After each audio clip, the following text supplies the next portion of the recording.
For the last several videos, I have been complaining about the brightness of my chrome, and as much as I love chrome, we gotta fix this because I'm tired of being blinded. Is that reflecting in the camera at all? Oh goodness, yeah, it got me. So welcome back to Road Reality, my friend. Today, we're gonna vinyl wrap this tank dash cover on my 2024 Road Glide. Let's start by taking it off the bike. So to get the tank dash cover off, you've got a 5/32 Allen up front and a T27 screw in the back of the tank dash cover, and then it's ready to be lifted off. And these are hand tight. I'm not even using a driver, just the extension and the sockets that I need. So now we can remove the tank thing, and I am gonna set you down right here because I don't want to drop something, and I need both hands for this. So we're gonna lift off the front and back, and there's your piece. Right there, came right off.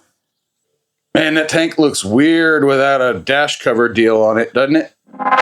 As you can see there, it's pretty easy. It's very simple, but now we've got it in our hot little hands and it's time to prep it.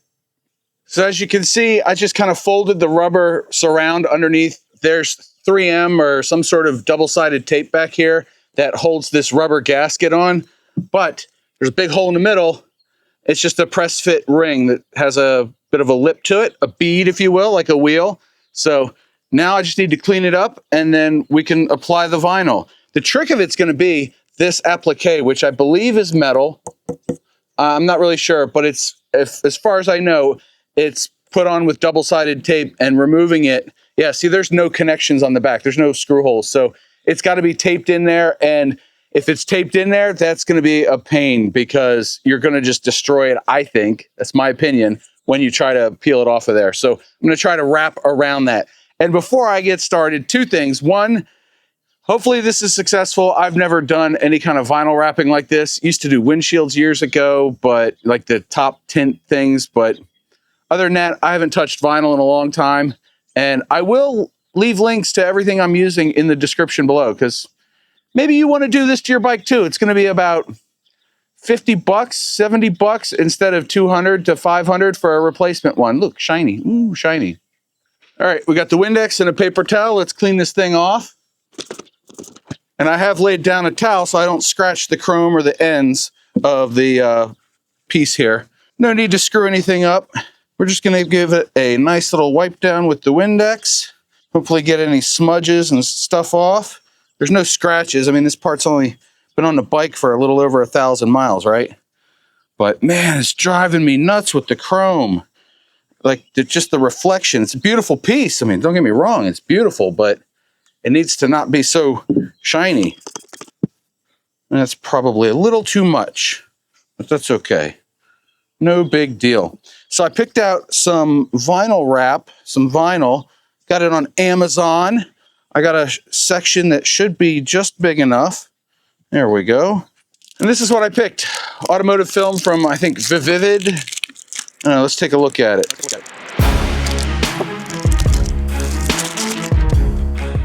And what I went with is sort of a carbon fiber forged look. It was supposed to be. It's more like just black camo, but I have way more than I'm gonna need, I think.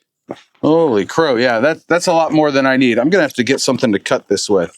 But before I do, I got this wallpaper smoothing kit. Yeah, here it is. And it's supposed to have squeegees and stuff in it and be everything we need, except for this Black & Decker heat gun, which I picked up. Is like $30 on Amazon. And this is going to do the trick because, as I found out in my research, this stuff has to be heat applied. So you click it and then you're done. Anyway, now I've got a section cut. I should be able to peel off their tape and then get to working. This vinyl feels pretty durable. And again, I'm new to this and I have enough to do a couple of passes at it before I get it right. But this is my first pass at it. Yay.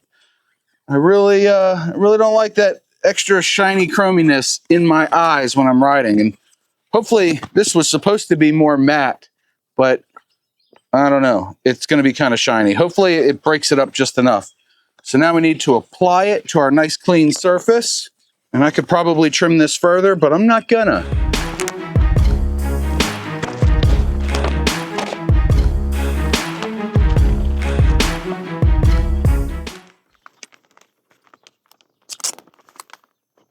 Yep, it sticks to itself, but the adhesive feels tacky, but it's not all that sticky. It won't stay stuck to itself until you apply the heat.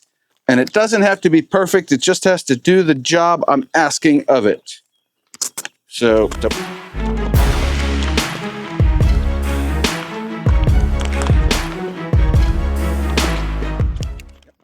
yep, it's just enough to stick over the ends. That's cool. And you can peel it and reapply it. So now's a good time for this thing, little squeegee deal. I'll get it positioned, I think, the way I want, and then I can work around doing the fine stuff. I think now's a good time to get the heat gun involved, because I'm already crinkling the wrap. I don't think I want to be doing that. Oh yeah, that makes it a lot easier. Look at that.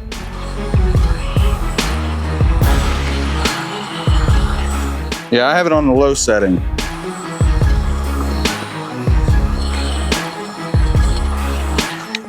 And this has a setting on it. I can set it down, and if it doesn't fall over, yeah, it's gonna be hot. I need to peel this up and stretch it better. Look at that. You could just peel this stuff up and stretch it back out the way you need it. That's super cool. You see the pros do it on YouTube all the time, and like, they make it look easy, right? This is definitely not easy.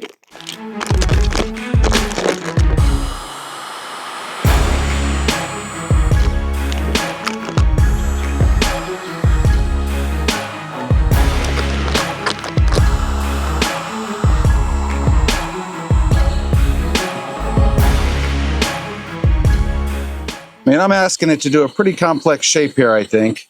And I don't exactly know what I'm doing, so I've got some wrinkles in here. I'm trying to work them out, but it's crinkling the wrap itself. I may come back and do this again after a little bit of practice. But like I said, this is my first go at it. We're just tinkering around. So I think now what we need to do is trim it up. So I've got my knife here. I can come in here and cut the big circle out. We got the big circle out. I'm going to come along and trim it a little bit better. And now I should be able to use my little tool here to get the vinyl to wrap around. Yeah, this is definitely not easy. Not a great job. So I'm going to find the edges of the applique here.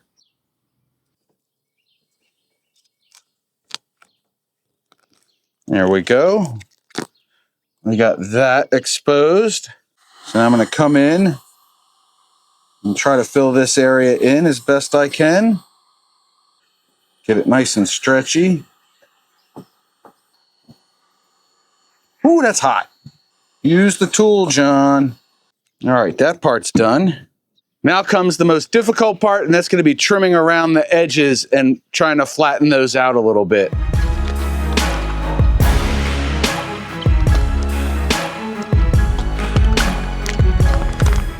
So right now I'm just getting the bulk of the vinyl wrap excess out of the way.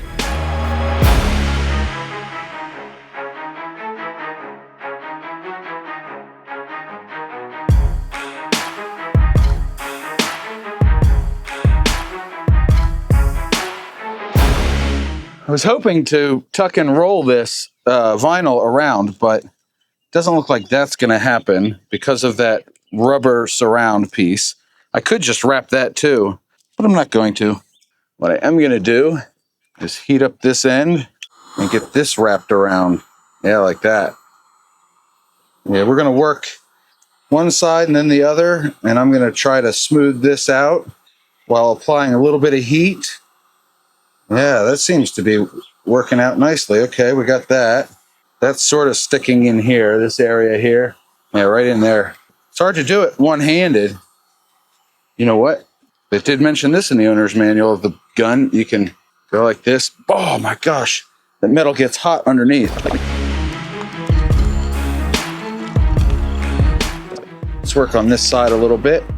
This side's better until we get to here. All right.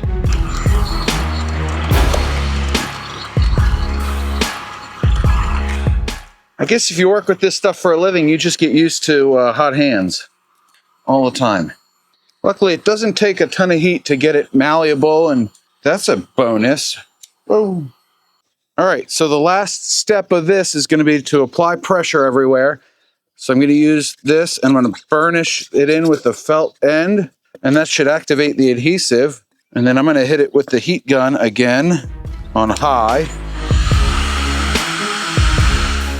So I'm going to apply pressure and heat at the same time, and that should give me the final effect.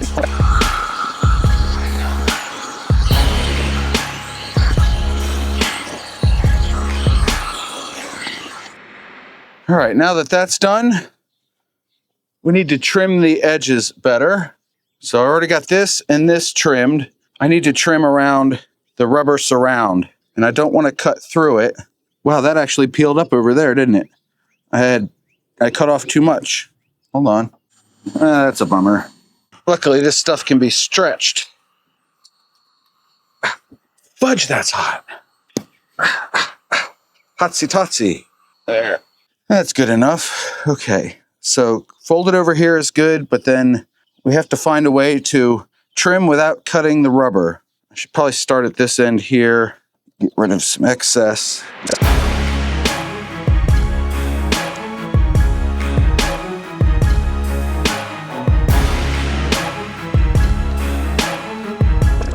Now the question is, can I get this rubber surround to just pop back up into place over the vinyl? Because that would be optimal at this point. There we go. Now I've got it started. I can go and just work it all the way down both sides of this. All right, so I found a trick that really works. Just light pressure on the edge of this, the vinyl there, and it cuts it, and it sets you up for success. That's looking good. Now I got to do the other side. So I'm going to do a little bit more prep work on this vinyl so that it's easier to finish this up. And I want to start here like this. I don't know what I'm doing. Just the lightest of pressures is all you need. That's pretty wild. Definitely make nice little cuts instead of having to fight with the vinyl. Makes life a lot easier. Look at that. 5 seconds there. Saves me fighting this seal to come back up here. This is neat. Yeah, I definitely think I'm going to do this again. Maybe even change it up every year. All right, now our seal is in place all the way around. I'm going to hit it with the heat gun again on high. Just get everything warmed up again. You know what? I'm going to do this like this. Pressure and heat is what's supposed to activate the adhesive on this stuff. So we're going to find out, aren't we?